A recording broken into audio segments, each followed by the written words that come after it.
Also falls on President Trump's 79th birthday. Washington correspondent Jackie DeFusco has the latest.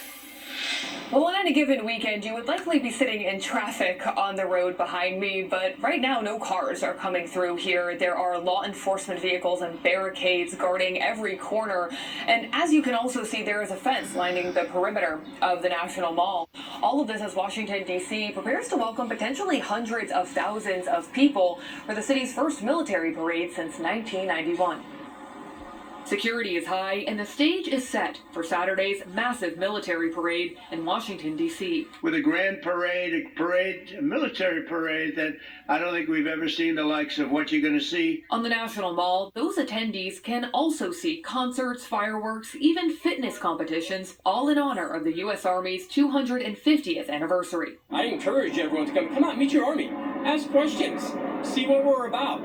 If it encourages military service, great. It encourages you to pick up a book and learn about our history, make it even better. Army officials say about 50 aircraft will fly overhead during the parade, while more than 6,000 soldiers march below, grouped together to represent different wars.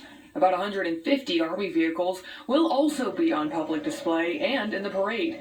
Metal plates like this were installed all around the city to protect the roads from tanks weighing up to 80 tons. It takes away any possibility of damage to these roads and higher costs later on. The cost of the military parade, which also falls on President Donald Trump's birthday, has been criticized by Democrats as the administration cuts government funding in other areas. Does that make America great again for these military families? I don't think so. $45 million for a parade, for God's sake. This is the president's use of the military for immigration enforcement is prompting nationwide protests, and organizers say hundreds more are expected today. I served this country for 35 years, and I am not going to be intimidated by a tyrant in the White House. Now, asked about those protests earlier this week, President Trump said that they would be met with very heavy force. The White House did later clarify that he supports peaceful protesting. On the National Mall, I'm Jackie DeFusco, KCRA 3 News. Thanks, Jackie. And cities across the United States are preparing for protests today in response to President Donald Trump's military parade in Washington, D.C. And here's a live look at the state capitol this morning, where thousands are expected to gather at 10 this morning. And that's expected to wrap up around 1. Other cities like Stockton, Modesto, Folsom, and Sonora are also hosting rallies. Governor Gavin Newsom has ordered the pre-deployment of nearly 700 extra highway patrol officers across the state to assist local law enforcement. The officers have already been sent to staging areas where they will enforce laws against vandalism and looting. In addition, Cal OES is coordinating with local governments to be ready to provide assistance if needed. And take a look at this. This is a look at where organizers say they have planned more than 2,000 demonstrations today.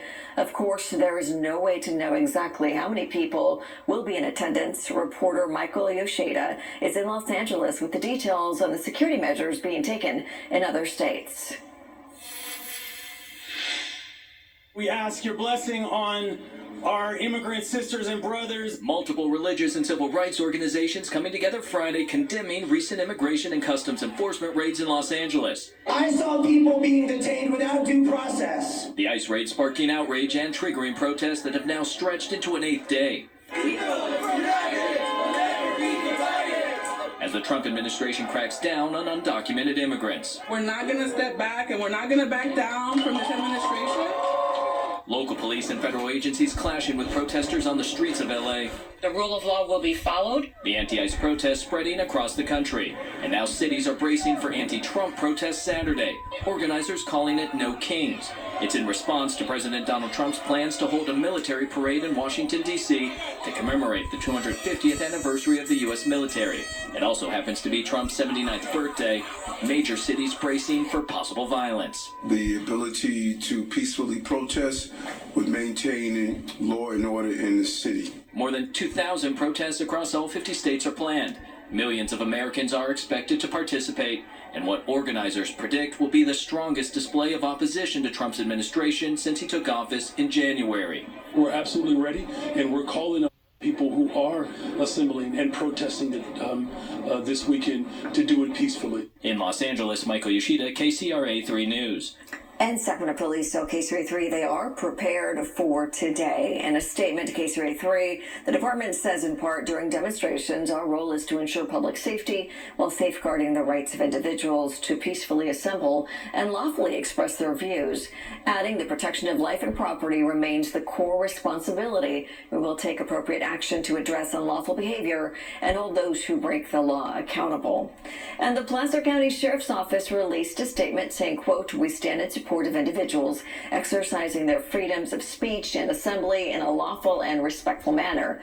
However, there is a zero tolerance policy for violence. Any act that threatens public safety or property will be met with consequences.